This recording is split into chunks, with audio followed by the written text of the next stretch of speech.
নমস্কার, আমি প্রীতি শেখ গায়েন, অনপ্যাসিবিয়ান।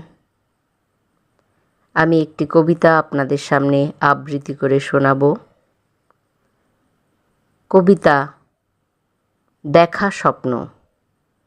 লেখক আমার আপনার অতি পরিচিত প্রিয় অনপ্যাসিবিয়ান বন্ধু উৎপল হাজরা। আলমারিতে থরে থরে সাজানো নিজের লেখা স্বপ্নের একটা পৃষ্ঠায় এক কোণে কটি শব্দ। জীবনযাপনে কষ্ট, তবু বড় ইচ্ছা একটা ছাপ রেখে যাবার।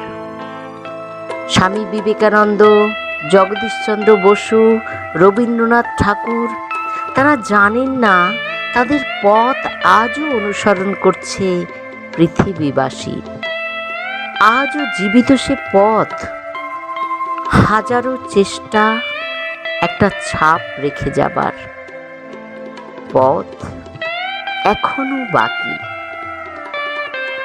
জীবনযাপনে কষ্ট, তবু মিশে যেতে ইচ্ছে হয় জনসমুদ্রে।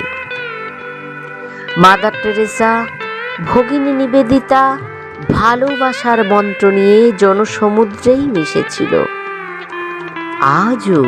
আজও তাদের পথ জীবিত। বারবার সেই পথেই ধাই। জীবনের কাজ এখনো অনেক বাকি। তবে জানেন, ভালোবাসার মন্ত্রে আমিও যে জনসমুদ্রে মিশে আছি আজ।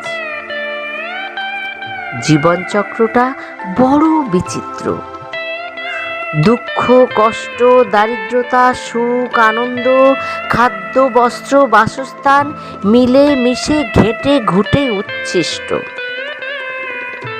তবু একটা সরল রেখা টানতে চাই জীবনের শেষ বিন্দুতে দাঁড়িয়ে, জীবনের একটা অট্টহাসি খুঁজে পাওয়ার উল্লাসে।